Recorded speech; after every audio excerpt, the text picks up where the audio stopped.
I'm happy to welcome Paul Brandt, Terri Clark to Pure Country. How are you guys? Doing great. Did you guys plan to match your hats today? No, it just happened. It's actually, this has been happening since 1995 when Terri first put her first single out. I put mine in 96. We just keep doing the same things over and over again. And then we like meet up with each other on the road. And it's like, maybe there's a connection here. You know, I mean, with the Alberta connection, us both being from this area and spending time in this area. And so, yeah, I mean, when Terri said we need to go and do this tour, it definitely seemed like, well, she uses the word no brainer. Yeah. And I think at first I thought she was talking about me when she said no brainer, but I can't wait. This is going to be a lot of fun. I just wanted to tour with somebody that, would cut down the wardrobe space on the bus so we can just share the same clothes. Perfect. That's great. Right? I mean, you can share hats, black t-shirts, you're good. You're set. So was it Terri's idea? Is that who gets the credit for this brilliant idea of you guys going on tour together? I'll definitely give her the credit. When she said it, I was like, yeah, no, definitely. This makes total sense. And why, Terri, did you think that this was, not only did you guys need to do this, but why was this the right time to do this? Well, I don't know about Paul, but I've been asked on numerous occasions over the many years why we haven't toured together, and I'm like, I'm sure we will at some point. It just needs to be the right situation. And in 2018 we were both at the CCMA Awards and started to talk about it, and I remember like I did this big spiel to Paul, and he's sitting there in the restroom and he's just taking it all in, and he's like, God, it's kind of like turned up, and he's like, interesting. And I could tell he was going to go think about it and stuff. And like, we started to talk more and more about it. And then the pandemic happened, and that put a screeching halt to everything for a while. But when we picked back up, I met with you when I was doing the Stampede, like a year and a half, we talked about it. So this has been in the works for a long time. And we just felt like it would be a lot of fun for us. A great way to bring people back together again after everything had been shut down for so long, although it feels like it's way in the rearview mirror now and everybody's doing shows again. But this is kind of a more intimate, organic way. There's more opportunity for audience participation. We can talk to each other, we can joke with each other. It's a very intimate, like being in someone's living room, and you get to hear the songs the way they sounded after they were written. So right. That's it. And we're going to do all the songs people love. It's not like we're going to sit up there and play everything new that we want to play. It's about what you want to hear.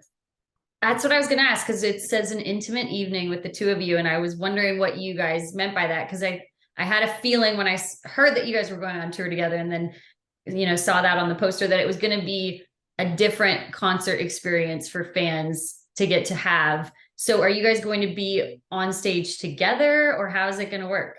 Yeah, that's the deal. I mean, it's going to, I think, probably feel like we're in one of each other's living rooms, and we're just inviting everybody in to be a part of that. And I think, I'm sure there'll be a bit of mayhem. I mean, it's just like, it's got to be, right? Like, so yeah. Like being there on stage, reacting to what's going on with the audience. Some of my favorite moments on stage are in these theater type environments where someone can yell something out and you just go with it. And like, to me, that's half the fun. It's the creativity that comes out of the evening. So there's always a bit of improv that comes with that. I also think, to Terri's point, that nostalgia piece, I mean, that going back to the 90s and taking people back into that time capsule a bit, but also helping people escape, just get into the music, be in a place where maybe the things that separate us and make us different don't matter quite as much.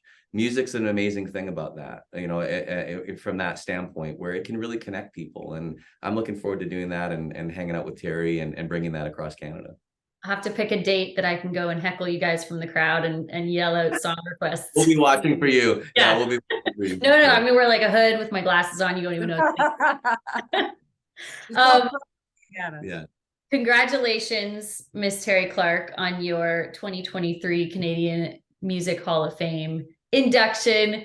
How honored are you, and what was your first thought that went through your head when that was announced to you? Well, I was shocked. I wasn't I watched the video. Yeah, I mean, I did not expect it, and coming from Ashley McBryde was an amazing thing, on a night when she was being inducted into the Grand Ole Opry.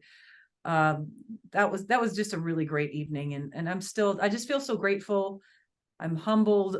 It feels surreal and very full circle, this happening in Alberta, and to be representing country music this year. The Canadian Hall of Fame has a lot of, I mean, Joni Mitchell and Neil Young and people like that, and Katie Lang and Shania. And it's just like, I feel like I got through like some sort of trap door. They're going to discover that I'm in the wrong club. Come on. Not likely. No, You no, you definitely deserve to deserve be to be there. there. Absolutely. No, you deserve it. And it's so cool, I think, hearing, like, having this announced, having you get welcomed into the Hall of Fame, Paul, you being a member, you being, Terri, one of the only Canadian female member of the Grand Ole Opry, no big deal. So if you think you're not worthy of being in the Canadian Music Hall of Fame, you're crazy. And Paul being most awarded male country artist. I mean, like you said, the fact that you two have not toured together or done something on a big scale together is like, it's about time. That's the way we felt. We're like, all right, we can't avoid this any longer. No. It seems like the universe has lined this up Yeah. perfectly, so we might as well jump in, right? And it's going to be great. And it's fun, you know, it's a lot of fun because in a way it's not as much pressure. You don't have a huge crew. You don't have all of these people that you're responsible for, and you get to sing your biggest hits and somebody else gets to sing theirs. You get to sing with them. You play along. I'm going to sing some of her biggest hits, Yeah, maybe too. yeah. Pretty sure. I'm going to sing some of What's your favorite song of each other's? I've been working up Emotional Girl. I think it's going to be a poignant moment for the show. So yeah, we'll see how that goes. I don't know. I'm thinking Convoy is going to be. That'd be good. Yeah. I'd love to hear you do that. Breaker one, man. That's what you should be doing, though. I mean, I'm sure you'll do something like that. Like in a setting like this, you can switch it up, and Terri can be like, you know what? I'm going to take this one tonight. You sit down. Yeah, I think there's going to be a lot of looseness like that, and a lot of fun, and poking fun at and with each other in a fun way. And you know, I'm honored to be on the stage with Paul. He's so accomplished and done so much, not only, you know, in Canadian music, but in his work that he does outside of music is so inspiring and helping people. And he'll be a very good influence on me, I think. I have a good influence and a bad influence in a crew. Yeah. No, we'll sharpen each other. I was looking back, you know, when we started talking about this, at just all the different like milestones and the things that we've experienced over the years where we bump into each other on the road. Like we had a chance to play at a George Strait festival in Texas early in our careers. And you know, we'd be on the road doing festival circuit, and I'd find out Terri's on the bill, and we'd get to hang out backstage and just chat with each other. And there's like photographic and video evidence of all of this stuff since back in 1995. And I think the Alberta connection, the fact that we both spent time here, it's something that, I don't know, it's like through all the craziness of Nashville and touring and the awards and the music on the radio, all that kind of stuff, there's been something that's kind of connected us. And it's going to be wonderful to be able to put that up on a stage. I think it's going to be something the fans are never going to forget. So cool. Do you remember where you guys first met? How you first met? Because they keep asking us that. Well, we were at this smoky bar. It was a smoky bar room, and she looked at me longingly from across the room, and you know, yeah. I think it was that George Strait festival. Like we were on something where we were doing an interview. I've got some photographs, and we actually hosted the Canadian Country Music Awards together one year. That was the time we got to spend some time together.